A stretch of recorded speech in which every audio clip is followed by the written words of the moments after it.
Our goal coming in, and really when we approach any arena renovation project, is to figure out how to honor the sentimental environment of these buildings, but really bring it up to modern day standards.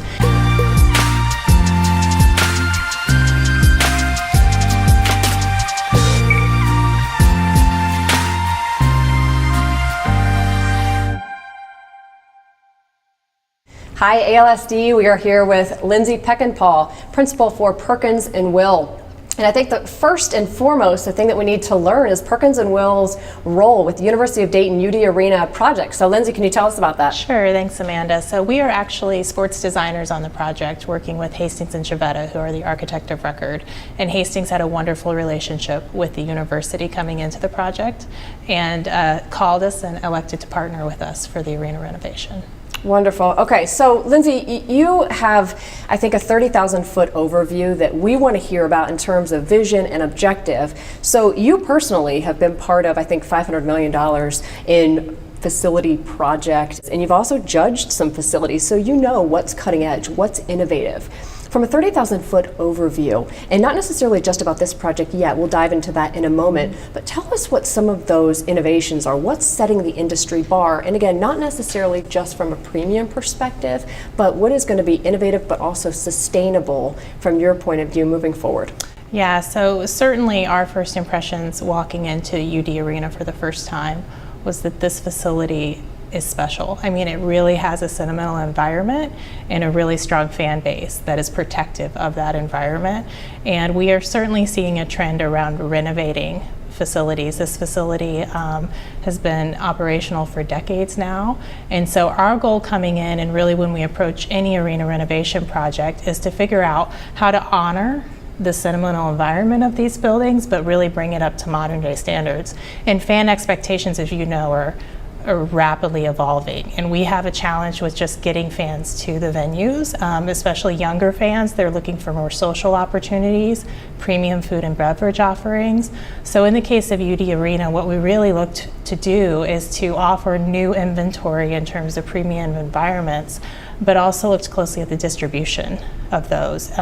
In this particular facility, the existing suites are on the inlines of the basketball floor, which is not optimal viewing. So we worked with UD to really find premium opportunities for club infill seats along the sidelines, as well as the terrace suites, which are really down in the bowl, and fans could feel like they're more engaged in the action.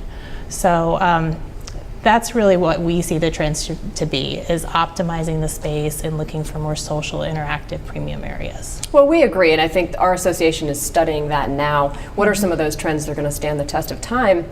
And that's very hard to judge at this point, because the fan, what they want and desire is changing almost every day. I think that younger fan base does want the more social interaction. I think those terrace suites are going to be a really cool area to see in terms of that social interaction. But I liked what you said about taking cues, certainly from the university. And I read a cool excerpt from your website, so I'm just going to read one sentence of it. The end result will be a dramatic, state-of-the-art facility that preserves the Flyer tradition and creates one of the best basketball venues in the country. Certainly, you just said that yourself, but tell me, were there industry standards, were there other venues that you took some cues from, or strictly was it from the university and your own perspectives? No, certainly. I mean, we've been intimately involved in major Division I arena renovation projects. So University of Dayton toured Michigan's Chrysler Arena, which we renovated, and that really set a good quality of standard for what fans are expecting in terms of quality of finishes and really the quality of seats.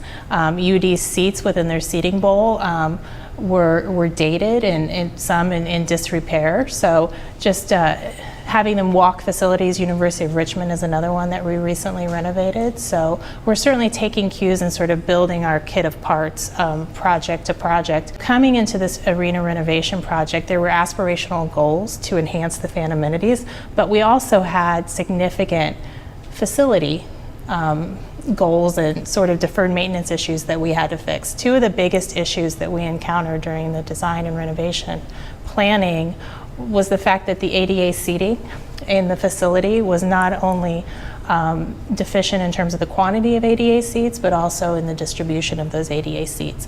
And UD's fan base is an aging demographic, so we thought that it was very important to address that. So we took cues from that initiative, and also just the the condition of the infrastructure in the building. Some of the piping and mechanical systems are 30 years old, so we certainly had to invest time and consideration into those to future-proof the facility and make sure that they're going to have a sustainable facility for 30 years to come. We also took advantage of modern-day technologies to make the building more energy efficient, so new LED lighting. We placed the mechanical on geothermal wells, taking advantage of the proximity to the river. So that's certainly a trend in our design perspective, as well as looking at the operational implications and how to really look at the consumption around these facilities. So you talked about the improvements that you saw were most critical. Let's talk about a couple phrases that are being thrown around in the industry. One is future-proof, and also one is future-flexible. Do you see one over the other? Do you see that there is the ability to future-proof, or do we need to be future-flexible? How would you approach that? Well, I think we definitely have to be future flexible. I mean, currently this particular project is really catering to men's basketball and community shows and graduation, but we don't know what the market's going to bear. So we're constantly looking for strategies to advise our clients to invest in flexible measures. So LED lighting is a good example of that gives them flexibility for a multitude of events. Certainly within the seating bowl, we want to be protective of the seating capacity, but know that even over time we're seeing a lot of these facilities diminish their seating capacity in order just to gain more flexible queuing and gathering spaces.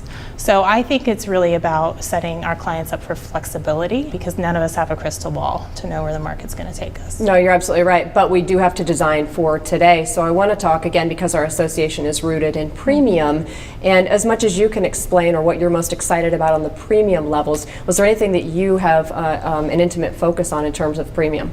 Specific to this facility, I think the terrace suites are really our most innovative offering. The way that the existing facility was set up, we did have 4 columns at the corner of the arenas that were existing obstructions that fans were already accustomed to, and some underutilized office space in the corners of the concourse. So we really looked at those as an opportunity to increase the premium capacity and recapture underutilized space and bring the fans closer to the action with a new premium offering that's really social in nature. I think that's what a lot of venues are trying to do. Is there is a lot of, not to use a derogatory term, but wasted. They need to make the facility more used, if you will, and I think that repurposing some of that space, this isn't a unique situation where that's being done. That is an industry trend as well. So it's exciting to see what that space is becoming. We've seen a lot of exciting projects doing that. Is there anything else before we get you out of here that you really want to hit on as a high point, whether it's the tradition and the integrity of the building that you're trying to maintain, or anything from a Perkins+Will seat that you see what's going to just set this renovation apart? Well, I think what we'll see with this renovation is that we're adding a tremendous amount of value, not only to the environment in terms of its sentimental appeal, but into the function of the arena. With the introduction of a 360-degree concourse, the fans are going to flow through the facility much better. They're going to have access to distributed restrooms and concessions, so queuing is going to be diminished. We're also adding an upper deck to the east side of the 400 seats, which is important because it deals with the ADA distribution issue, but it also captures views out to the river and sort of harkens back to campus. So there's going to be an incredible exterior transformative quality to the arena as well. It's not just about what's happening inside. The outside is going to feel very different, and for the first time in probably the arena's history, you're going to get a sense of that activity as you're coming up Edwin Moses Drive. So we think it's going to be very special. That's amazing, with an iconic venue that we've all been part of and that's near and dear to our hearts. I'm excited to see how you do maintain that energy and that passion, but also transform it, for this day and for those to come. So thank you very much for your insights. Yeah, thank you. Yep.